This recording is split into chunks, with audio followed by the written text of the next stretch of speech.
So crude fiber is a prerequisite for calculating our total calories as well as calories from carbohydrates. The total dietary fiber guarantees cannot currently be utilized to calculate either of those values.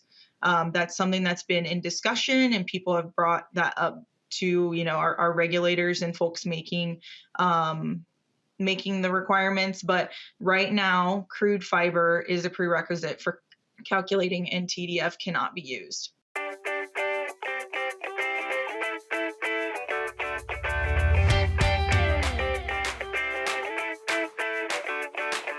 Welcome to the Pet Food Science Podcast, brought to you by Wisenetics, where we will take a deep dive into the science, trends, and innovations shaping the way that we feed our pets. Whether you're a pet owner, an industry professional, or simply interested in learning more about what goes into your pet's diet, this space is for you. I'm your host, Dr. Kate Shoveler. I'm a professor of companion animal nutrition at the University of Guelph. I have a background in comparative animal nutrition and a passion for understanding how evidence-based approaches can improve the health and well-being of our pets. Get ready to expand your knowledge and stay ahead with today's episode. On today's podcast, we have Lars Reimann and Kari Nichols from Eurofins. Eurofins is a global leader in analytical testing services.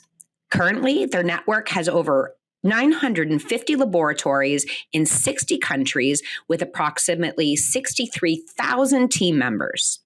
In terms of pet products, their scope of testing services includes analysis of pet food and supplements, food contact surfaces, product packaging, pet toys, accessories, and grooming tools. Lars and Kari are part of Eurofins food testing, focusing on contaminant testing as well as nutritional composition of pet foods, supplements, and ingredients.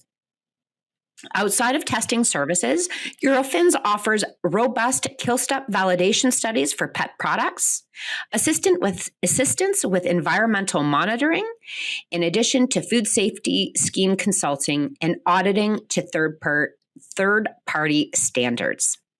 Welcome, Kari and Lars.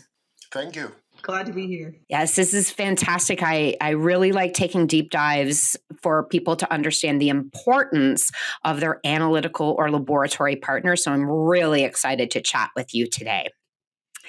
Now, I know that we have both of you on the line, so you can decide as we kind of come along as you want to build each other's answers to questions. But maybe let's just get started with something broad for the pet food industry. Really, why or what are the reasons that you find that pet food companies or pet food ingredient manufacturers and distributors end up phoning you? Yeah, I'll take that question. So as you mentioned in our introduction, we do a lot of different things. So you can imagine that the calls we get are also very widely variable. So oftentimes, though, with regards to what Lars and I are working on mostly, calls are commonly centering around things like ingredient quality, product labeling, product stability, that type of thing. Additionally, though, we do get a lot of inquiries about verifying absence of health risks. So clients that want to make sure that they don't have pathogens in their product, that they don't have toxins or things like chemical residues, toxic metals, those type of things. However, as of recent, with pet food label modernization, we've seen a large uptick in requests related to changes on that topic. So really looking at the required nutrients on labels as manufacturers work on ensuring their labels are compliant with the new guidance requirements set by AAFCO. 84 million times a day, pets eat meals with ingredients from Trow Nutrition. We bring together the science of ingredients, nutrition, and blending to unleash possibilities for pet food brands. Premixes are just the start. Turn to Trow for higher inclusion ingredients too, like proteins and carbohydrates, and highly sensitive ingredients like probiotics. With our palatants and base blends, you can feel confident about what comes in our bags and goes in yours. Learn more at TrowNutritionPets.com. Great. Well, I think you largely laddered into the next question, Kari, which is, could you start describing for the listeners what the new labeling regulations are that are currently being implemented, and then we'll ladder to analytical testing from there. Yeah, absolutely. So, of course, one of the big changes when it comes to the actual label is really the formatting, right? And that's a little bit outside of what we do here at Eurofins. But the components of that format are where we can support and what we receive a lot of questions about. So, things that are changing, of course, there are going to be additional calories listed. So, your calories from protein, your calories from fat, your calories from carbohydrates. But another big key change is that we are not going to have crude fiber listed on that label anymore. It's going to be replaced with dietary fiber.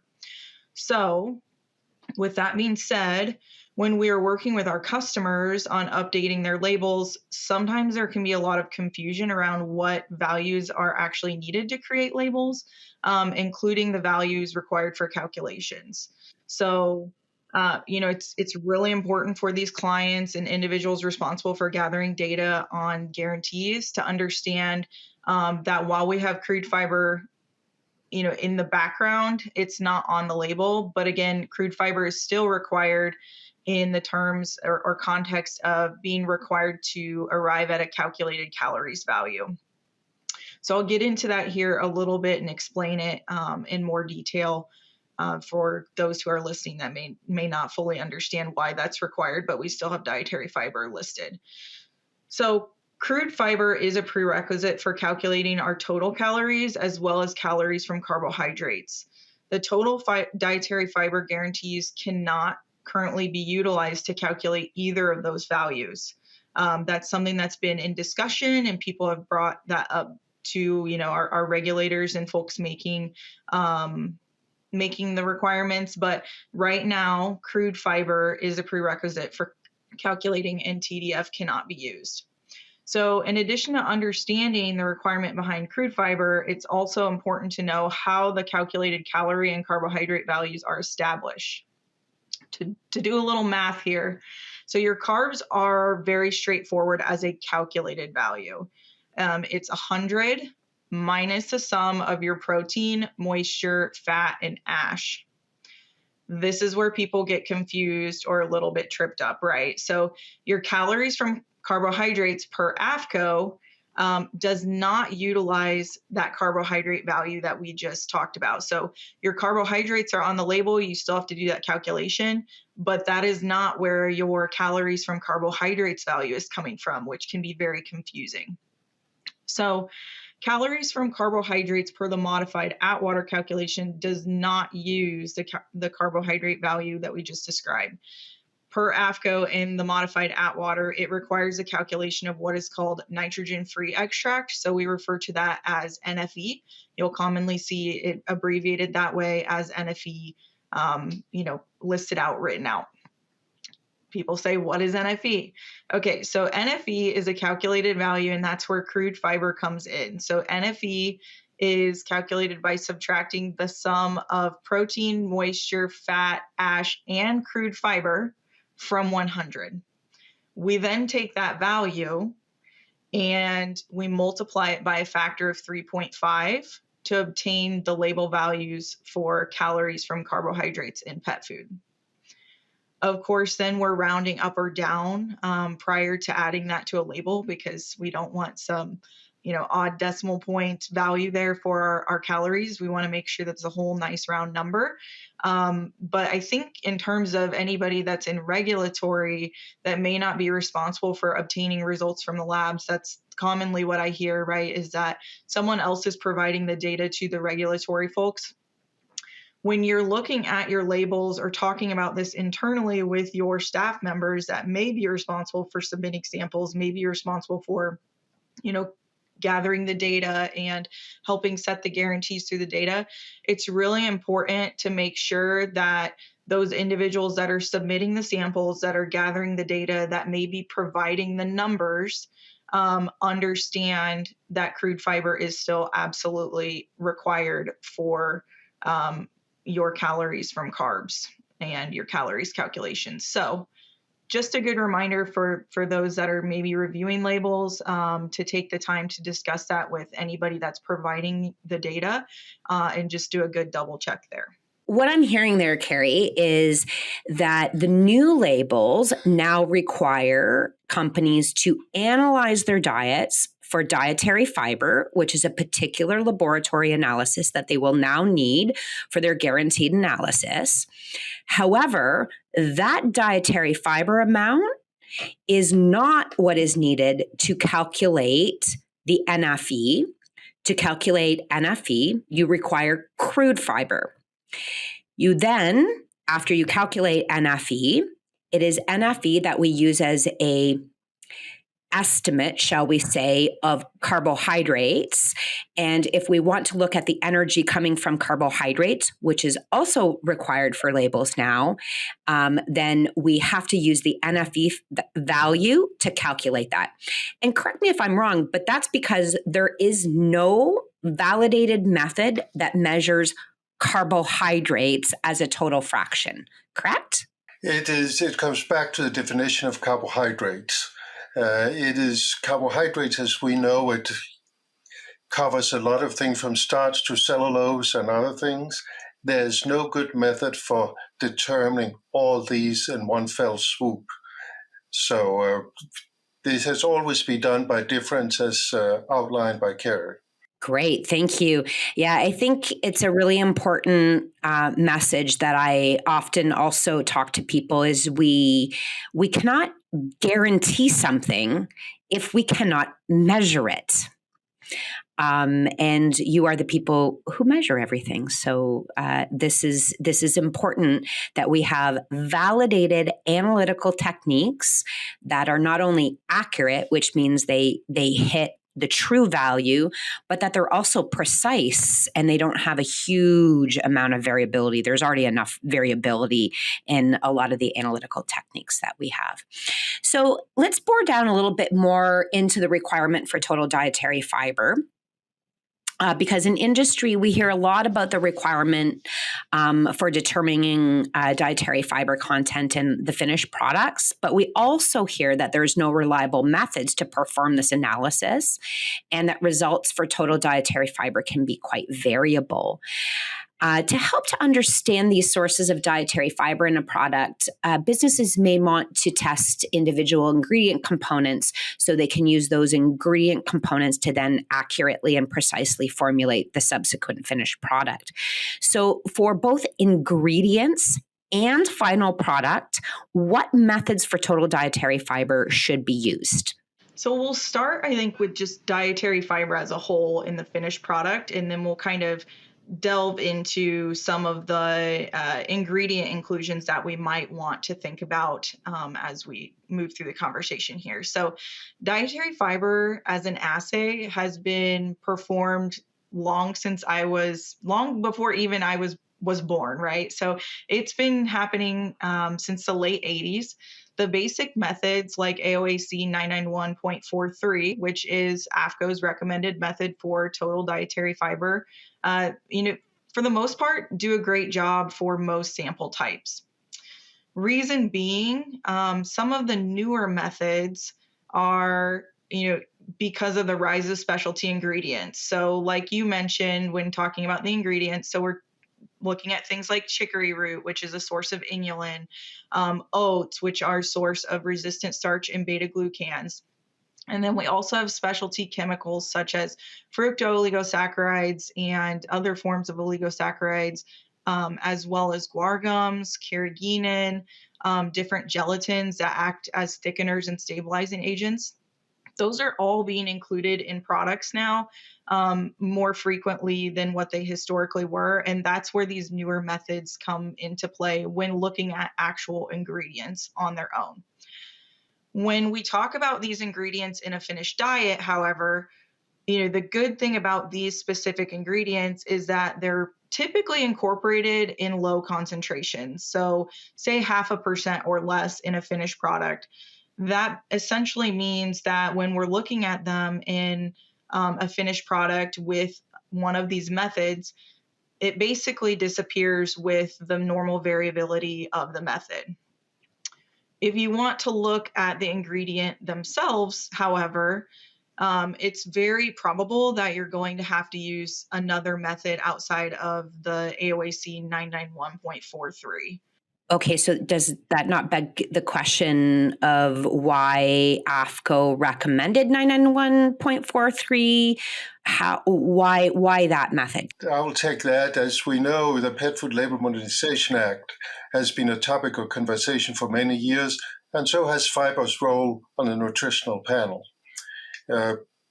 I started questioning that when I started the industry, and I won't tell you how many years ago that was. The AAFCO's Lab Methods and Services Committee spent a considerable amount of time reviewing the pros and cons of the different methods and found that the AOAC 991.43 method is a good compromise between practicability and complete coverage of all of the significant contributors to dietary fiber in most samples. So it's a good average, okay, but it won't handle some of the specialty as outlined by Kari. Okay, yeah, that makes sense, especially for in market. I deal with a lot of analytical methods, and industry also needs more rapid turnaround of these samples at a reasonable price without too laborious of a laboratory analytical technique. So I completely understand why the practical and then the analytical accuracy would be weighed out. Very, very interesting. So Kari, let's go back to really your comment about there are many, many methods, and you recommend, especially with some specialty ingredients. So most importantly, the specialty ingredients that are used to drive in special dietary fibers, I would say, so or functional, that have different functional properties. But if someone wanted to find additional information related to the regulations for final product versus guidance on analytical techniques for ingredients, is there somewhere that they can find that information, or is it possible that they just phone Eurofins and have a discussion about it? That's a great question. So I think it's a little bit multifaceted, right? So when we talk about the actual labeling regulations themselves, what's required on the label, we always recommend first and foremost to go directly to the state regulator that you're trying to sell the product into. Of course, we know, being in the pet industry, that each state kind of has their own nuanced subset of requirements, or maybe has their own flavor of the model bill. So we always make that recommendation first and foremost, that if there is uncertainty, to go ahead and reach out to that state regulator for that specific state. If it's something more widespread, then of course we always recommend looking at AAFCO and their resources. So whether it's the official publication, they have resources online at aafco.org with /PFLM. All of the model bill requirements are outlined in those two resources. So when it comes to the actual labeling piece, that's where we always recommend going. Additionally, when it comes to the method pieces, if you just want kind of a quick, what is AAFCO doing? They do have method information listed online too. But we, of course, would love to entertain those discussions within Eurofins if there are questions about specific methods or ingredient, what's appropriate to measure a specific ingredient, especially around the topic of dietary fiber and the newer methods for things like the inulin, the chicory root, the, other items that are not captured as clearly in AOAC 991.43. Additionally, the other resources that we might suggest for clients that are part of industry is, if you are part of some of these organizations such as Pet Food Institute or AFIA, American Feeding Industry Association, they can help point you in the right direction if you have specific questions or challenges too, in terms of the actual legal requirement type piece. That's a benefit of being a member for those organizations. But when it comes to the actual lab method side of things, we would love for you to give us a call and an opportunity to discuss that with you and what your specific inquiry or challenge is. Excellent. Well, of course, we're interviewing you, and absolutely, I would promote people to phone Eurofins to have conversations about the application of different laboratory techniques. But there are other contract laboratory facilities out there that do similar pet food testing as you do. And one of the things that tends to come up about taking a sample and sending it to 3 different laboratories, as an example, is that they often result in different in different numbers. So there's quite a bit of variability in analytical technique, or even just variability from one run to another. So when companies are considering this, first of all, let's maybe talk about I send 3 exact same samples to the same company, and I get slightly different numbers for each of those 3 samples, despite them being the exact same food. Could you maybe help our listeners understand where the variability in those outcomes comes from within a laboratory? Okay, while on the face of it, expecting repeated analysis of the same sample to provide the same result is an understandable expectations. It doesn't happen quite as people want it, because many factors come into play that negatively affects data reproducibility. Issues include such things as sample homogeneity. How uniform is your mixing? How well is the analyte of interest evenly distributed? Are the 2 samples likely to be truly identical? For example, premixes can separate due to difference in density and particle size. If you pour an aliquot from a bigger bag of premix into a smaller bag for submission to the lab, and you repeat this process on a later date, likely the results will be slightly different. When the samples get to the lab, we have the question of homogeneity in the lab.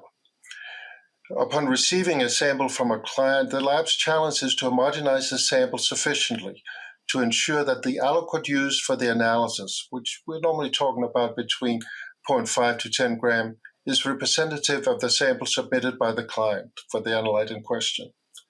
As an example, when performing a crude protein analysis of sample of cornmeal with around 8% crude protein, it is normally sufficient to grind the cornmeal to about a 1 millimeter particle size, followed by taking a 0.5 gram sample. The point is that the analyte is present at a relative high concentration and evenly distributed in the matrix. However, it is a challenge to get a representative analytical portion of a sample if it fortified with a low inclusion of 1% vitamin D to a level of 2,000 IUs per kilo, which is normal for in a pet food, but also the same as 50 parts per billion of vitamin D.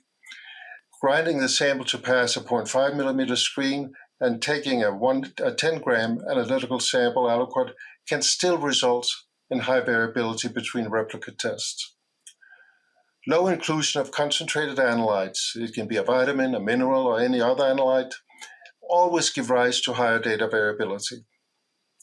Note that the challenge experienced by the lab may not reflect product performance in real life, since the animal intake of the product in question is often bigger than the aliquot taken for analysis, often by as much as 1 to 2 orders of magnitude.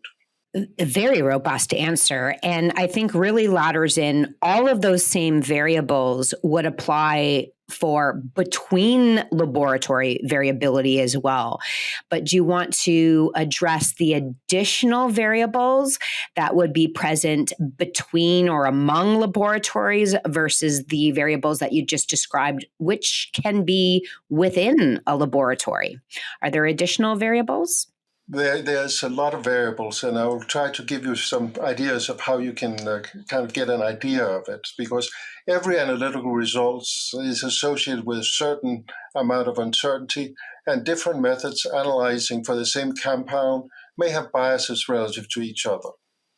Different methods for moisture and crude fat are good examples. There you have several methods for each analyte. If you want to get an idea about method performances, both within a given method or across several methods for the same analyte, the website managed by the Association of American Feed Control Officials, or AAFCO, is a good place to start. Their PT program have data going back many years, covering a variety of analytes of interest to the pet food industry. They provide the name of the material tested, the result obtained by the participating labs, as well as a method reference of the method used by each of the labs. From there, derived data such as the mean value, as well as the variability observed for each analyte method combination. Reviewing these numbers will give you an idea about what variability to expect when reviewing the results obtained on your own products. It will also prepare you well for discussion with your lab as a choice of methods for the analysis you need. Fantastic. Yeah, I also talk a little bit with at least my students in the lab as well, that when we think about sending samples to different labs for similar analyses, that we also have a bit of an understanding. So I asked them to track, like we should send it on the same day with the same packaging, and we should have a really good understanding of it left our loading dock at this point and it arrived at the analytical facility at this point, and who was handling our sample in between. Because if my sample sits, depending on what the sample is, in the heat, my chain of custody is quite different than if it was always kept cool, as an example. That's really simplistic, but making sure that you have, you understand your chain of custody of your ingredient or your sample leaving your facility and arriving at the analytical facility, I think is probably also pretty important. Shipping is pretty important. Some samples we recommend that they are shipped cool or frozen. We normally take a temperature of the samples as they're received at the loading dock for addressing your question and concern. So if you have if the results come back not meeting your expectations and it is on a labile compound, we can go back and say, we received it at this temperature level. We stored it frozen, refrigerated at a room temperature. So let's take that into account when we review the data obtained relative to your expectations. Fantastic. Yeah. And of course, your point about it depends as well on what compounds you're talking about, because some compounds are quite stable, even through a series of different processes, and others are wildly reactive. It's all chemistry, and chemistry is happening all the time in our food ingredients. I think that sometimes people don't really think about that, but the reactions are firing a mile a minute, and we need to quantify them, and some things participate and some things don't. So you aptly describe the variables for within laboratory, among laboratory, considerations of sending samples out to multiple laboratory. Specifically, when you were talking about within laboratory and within a single analytical technique, you really talked a lot about homogeneity. But do you feel that there are any other issues that could result in different results within a laboratory, within an analytical procedure? Within an analytical procedure, homogeneity is probably our biggest issue. But what you normally are faced if you are submitting samples and you have expectations of the analyte level present in your sample is the methodology the appropriate choice? Because different methods will give you different results. As mentioned earlier, method selection can have a great impact on the results obtained. Moisture is an example of a test where the results are highly impacted by the procedure utilized. Technically speaking, moisture is the amount of water present in a sample. However, relatively few methods are directly measuring the amount of water in a sample. Most moisture results are obtained through gravimetric method based on the principle of loss and drying. That means that the sample is dried under specific temperature conditions for a specific amount of time, often based on what the sample is and what ingredients are in the sample. Then the lab is subtracting the dried weight from the initial start weight, and based on the difference between the two values, calculating a final moisture result. When volatiles are present in the matrix, for example glycerin, it can present challenges in obtaining a true moisture value using the loss and drying approach. Why? Because glycerin and other volatiles can be driven off or evaporated in the same fashion as water. In the situation where there are known volatiles present, such as glycerin as mentioned earlier, the Carl-Fisher moisture method is the most appropriate method. It's also the most accurate moisture method, since it basically is a direct titration of the water molecules present in a sample. So then why are we not using the Carl-Fisher method then, Lars? That sounds like you're making a good argument to move that way. It's a good question. If scientific considerations were the only criteria behind method selection, moisture water determinations would all be done by Carl-Fisher titration methods. However, a lot of factors drive the method selection for moisture as mentioned earlier. Carl-Fisher is a relatively new method and not commonly used by regulatory labs for moisture assessment. Historically, the oven-based methods for determination of loss and drying have dominated for many, many years. The Carl-Fisher method is also not quite as reproducible as oven methods when applied to pet foods and their ingredients. From a practicability standpoint, the Carl-Fisher method requires much more hands-on time than the loss of drying methods. The equipment is more expensive to set up and maintain, and the method is therefore associated with a higher cost. So that's really the driver behind it, lack of precision and higher cost, and not that commonly used. Out of my own personal curiosity, where does water activity fall in here in terms of methods? So there's moisture, there's methods to quantify the amount of moisture, but what are the methods to quantify water activity, which can be different than the amount of moisture in the product? Water activity and moisture are not correlated. You should not normally think because you know the moisture content that you can guess the water activity content and vice versa. It's two different parameters. Water activity really tells you to what extent is a sufficient water to support microbial growth. And when we talk about addition of glycerin to pet foods, and that is really to reduce the water activity, to allow for kind of a softer material and a little more water content that doesn't go bad on you. Yeah, I think that water activity is more important when you're using ingredients that might be hygroscopic after extrusion. For the listeners, since they're probably wondering why I asked about water activity. So for the listeners, I delved into water activity being a separate consideration to moisture when we produce some high pulse diets. And beans are hygroscopic. If you think about it, if you're a human and you get dried beans, the first thing you do before you cook them is you soak them. So I think that I always teach my students that's a really good indication that they're going to be water attracting in a formula if you use it in that formula. But back on the analytical train here, Lars and Kari, are there other sources of data variability that we've missed? You've done a pretty robust method, but anything else for the listeners to consider in terms of data variability? One consideration when deciding on what analyte level should be listed on a label is the inherent nutrient variability within the ingredients used in your products. Examples are fat and meat byproducts, vitamin D in fish products, vitamin in potatoes, etc.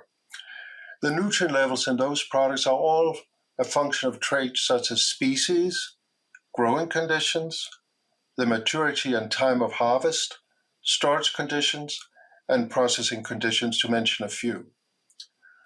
Often ingredients are manufactured to meet certain specifications, such as protein content, but other nutrients such as calcium and dietary fiber may not be controlled, even though the ingredient may be an important contributor of those nutrients.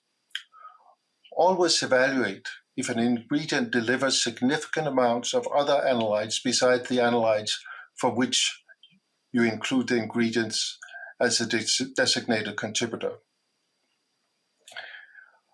Also, building on the comments about ingredient variability, basing label data for a finished product on a single set of analysis, representing either one batch or one production run, is not ideal unless you have a robust, reliable ingredient data to support minimal change in the nutrients in a product over time.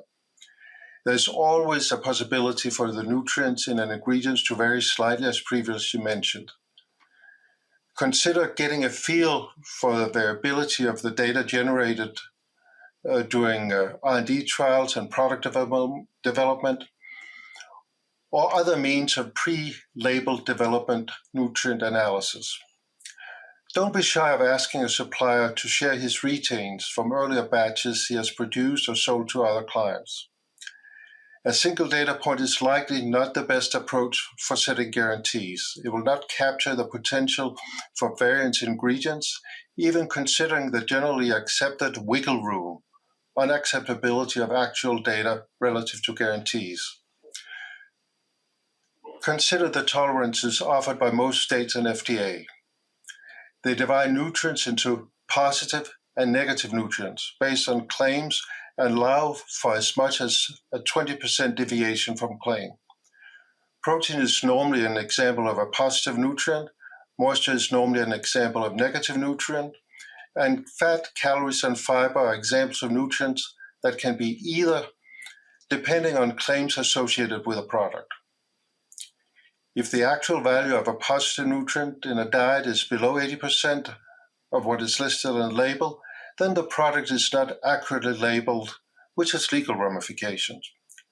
Similar can happen if the observed value of a negative nutrient is higher than 120% of the label. However, if there's more protein or less moisture than what is listed on the label, that is considered more of a freebie to the consumer and not currently viewed as an issue from a label perspective. I really like how you dimensionalize that. I've really never kind of categorized them as potentially negative versus potentially positive, but really good way to do it. I'm totally going to rip that off for my teaching in the future. So maybe one last question here regarding analytical techniques is really around shelf life of ingredients and final products. When we think about stability evaluations, which you described and which are critically important for the pet food industry. So maybe in particular, as an example, moisture is a very important aspect of product stability evaluation, but I know that there are a myriad of other nutrients that are highly susceptible to shelf life. I might use antioxidants as one category of that, where we see large decreases over the shelf life. But what is the typical shelf life or product stability evaluation like from your end? What else is included in? I'm sure that overview from me was way too brief. We get a lot of questions about what is typical, and I don't think stability, or I can confidently say, I shouldn't even say I don't think, I can confidently say stability is not a one size fits all. So when we look at stability and shelf life evaluation of a product, that is really custom tailored to what that product is. Of course, we know certain categories or types of products and certain analytes themselves or certain nutritional parameters are more specifically prone to degradation. So at the beginning of a study, what we always recommend is if a manufacturer hasn't already, to go ahead and look at that guaranteed analysis and look at the guarantees before you even go down the road of shelf life, because we know if you're having challenges meeting the guarantees or what you're anticipating to begin with, it probably doesn't make a lot of sense to go down the road and spend a lot of money doing a shelf life evaluation on a product that is having trouble meeting the guarantees at the beginning of the shelf life.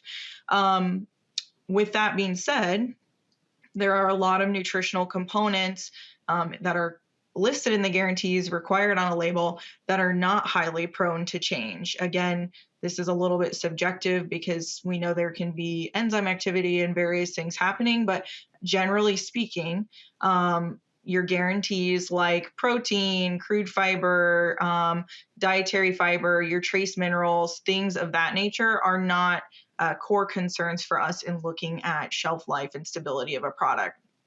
If they're there in the beginning, they should be there at the end of the shelf life. When we talk about things of higher concern, we sort of touched on it here in the last couple of questions, looking at things like water activity, microbial growth, and, degradation of nutrients as well as rancidity. So looking at each one at a high level, your water activity, as mentioned, is a really good indicator of how much water is available for microorganisms to use and grow from. Of course, we don't want that happening. So if you're seeing a steady increase of water activity, the likelihood of potential microbial issues increases in the product. Additionally, direct microbial growth evaluation through enumeration assays, so your yeast and mold, your aerobic plate count, those type of analyses, those can provide a lot of good insight into the safety of the product. Of course, with these being products that are handled by humans, that's something that needs to be considered as well. So we're not just talking about the food safety perspective for the pet consuming it. We're talking about just general safety of the product and handling as well. So looking at those things can be insightful. On the opposite end of the concerns, in increasing values, we have the concerns around degradation, so decrease in nutritional components. Commonly, we see this with your vitamins and sometimes fatty acids. Again, these are just examples. There are lots of components that can be changing in a product over time, but the things that we look at very frequently are vitamins, fatty acids, those type of things. In terms of our vitamins that are especially prone to degradation, so you have your thiamine, vitamin A. Sometimes ascorbic acid can also be a challenge depending on the form that's used, because we know it can degrade in the manufacturing process and is sensitive to various environmental factors. Oftentimes, pet food manufacturing is using a more stabilized form of ascorbic acid, but that's not always true. Sometimes it's included in other forms that are less stable, and that should be considered when determining how to evaluate the product for shelf life. Of course, we also know too that, all of these things just kind of naturally can degrade and become unavailable to our pets, and therefore at the end of the shelf life, if that's the case on a product, the pet isn't getting the nutrients that they need. So at the end of a product shelf life, all of the required essential nutrients must still be present in levels that can sustain life and meet label claims. That's really the end, end of the line for it. There's no exception. We need to make sure that those products have all of the required nutrients present at appropriate levels, but also still be absent of anything of concern like high microbial loads, that type of thing. The other thing we'll sometimes look at, depending on client desire or product type, but I do think it's a really important consideration in shelf life determination, especially from the perspective of a consumer. We can look at these products for sensory experience, right? So we can look at these products and do kind of general appearance and sensory evaluation. What's it smell like? That type of thing. What is the visual appearance? Sometimes they start to look different over time. And though the nutritional value is still the same, it's probably not going to be acceptable to a consumer when they pull it off the shelf and they're like, why does it look like this? So the other piece of your organoleptic and sensory is rancidity. And rancidity can be especially problematic and should be evaluated over a course of a product's life cycle, especially knowing in a lot of these products, they've got, I don't want to say high, but considerable amount of fat present, or, fat coatings, those type of things.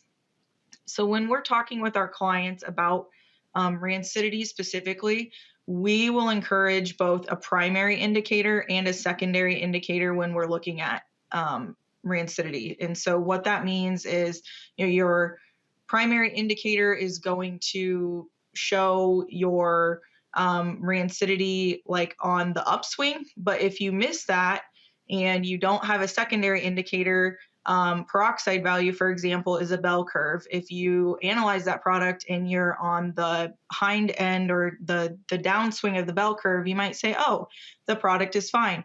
But the reality is that the product is rancid, has a problem. That's where that secondary indicator comes in, because we don't see the same bell curve with the secondary indicators such as penicidine value. Again, in a perfect world, we would encourage clients to do real-time studies in the final product storage conditions. So, whether it's refrigerated or ambient or whatever that looks like. But we also know sometimes that doesn't fit the timeline for release into the marketplace, or there are other projects going on. Accelerated conditions are an option, but we do just want to caution that, accelerated conditions are not always exactly accurate to what's happening in the product, especially when we're looking at things like microbial growth, and even the chemistry components of it. The product is not going to behave in accelerated conditions in the exact same way that it would over, the course of a real-time shelf life study. Well, fantastic. That was also a very robust answer regarding shelf life. It's time for our famous 3. A longer, healthier lifespan for our pets. That is EW Nutrition's target. With immunoglobulins, that target is within reach. IGY are a young generation technology platform, an innovative solution that has been tried and tested over the last decades and can now yield tangible benefits. Immunoglobulins from egg yolk improve the animal's response to pathogens in the gut or in the mouth. They're easy to administer, they're perfectly safe, and they just work. Made with passion, proven with science. Well, thank you both so much for joining me today. And just stay for 1 second as I ask just a couple of questions to you both. First, if you could each provide me a book that you always have within reach to act as a key resource, what is it? Well, I guess I'll be pretty dry. I don't do a lot of reading, so it's usually the AAFCO official publication is what I'm looking for. So nice, hardcore pet care. I like it. Lars. Yeah, I'm going for the AAFCO handbook too when I'm looking for a book. Okay. Besides that, the AOAC methods book, because I often delve into the different methods and try to have an idea of which method is appropriate. Okay. I can't say enough good about the AAFCO website, though. That is probably even though it's not a book, it is probably where I go most of the time. I think that makes a lot of sense. I also think that the AAFCO website is quite robust. Okay, funny question. Which one do you like better, dogs or cats? So I have both. Just for today, I'm going to say dogs. I grew up with dogs, but I do have both, so I'm not biased. I have always had a preference for cats. I grew up on a farm and with thatched roof, etc. Cats were not a frivolous thing. They were needed. They worked because we couldn't get rid of mice otherwise. Okay. And last but not least, if you could give one piece of advice to fuel success and people in the pet food industry, what do you think a key thing that they can do or a trait that they should work on? From my perspective, I think really when I think about my own career, latching onto a mentor and taking, what that person has to say and trying to either kind of make it your own or just utilizing that mentorship. But I also think too, something that has served me well is, understanding that you don't always have all the answers and that we're all doing life for the first time and trying to learn things. So be relentless in your pursuit of just trying to learn the most that you can from the people around you and from the resources you're given, and understand that even though you might not have the answers, can still probably figure it out and have success in whatever you're trying to do. Cool. How about you, Lars? Yeah, what I normally try to elicit in people is a curious mind, that you are looking outside of what your normal assignments are, trying to see how things are dealt with in slightly different environments. It's to get the restaurant parable. It's not good if you say it's not my table. It is the whole restaurant is your table. Actually, you should go out and see how the cook makes the food too. That's what it takes to be successful. That's amazing. Thank you, Lars. Well, that concludes another episode of the Pet Food Science Podcast presented by Wysenetics. Thank you for joining us today. Don't forget to subscribe to our podcast to stay updated on future episodes. And if you enjoyed today's episodes, please leave us a review because your feedback is invaluable. Until next time, signing off for the Pet Food Science Podcast.